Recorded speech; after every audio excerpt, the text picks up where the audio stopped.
Channel को अभी तक सब्सक्राइब नहीं किया तो प्लीज़ सब्सक्राइब कर लीजिए और हाँ, साथ ही बेल आइकन को दबाना ना भूलें, लेटेस्ट वीडियो सबसे पहले पहुंच सके।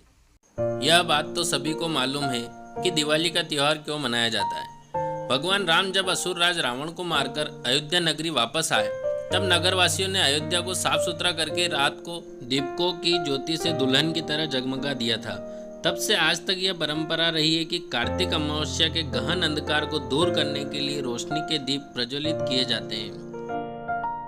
लेकिन दीपावली मनाने के पीछे एक प्रसिद्ध कथा यह भी है कि एक बार राजा से ज्योतिषी ने कहा कि कार्तिक की अमावस्या की आधी रात को तुम्हारा अभाग्य एक सांप के रूप में आएगा।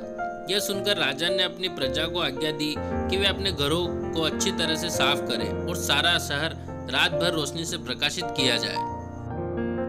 रानी सर्प देवता का गुणगान करती व जागती रही, लेकिन दुर्भाग्य की घड़ी में राजा के बिस्तर के पास जलता हुआ दीप बुझ गया और सांप ने राजा को डस लिया।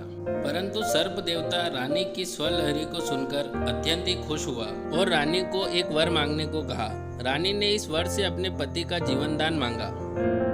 सर्प देवता राजा के प्राण वापस लाने के लिए यम के पास गया।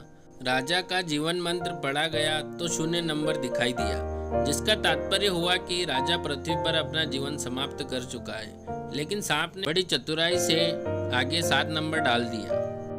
जब यम ने पत्र देखा तो कहा, लगता है मृत शरीर को अपने जीवन के 70 साल और देखना है, जल्दी से इसे वापस ले जाओ। सो सांप राजा की आत्मा को वापस ले आया। राजा के प्राण वापस आने पर बस उसी दिन से दीपावली का पर्व राजा के पुनर्जीवित होने की खुशी में मनाया जाता है। दक्षिण भारत को छोड़कर पूरे भारत में इस कार्तिक अमावस्या तक वर्षा समाप्त हो जाती है। हो सकता है पूर्वजों इसे वर्षा से सिले हुए मकानों की पुताई रंगाई करके फिर से सजाने के लिए उत्सव मनाना शुरू किया हो। इस दिन अंकुरित गेहूं या ज्वार की पूजा की जाती है।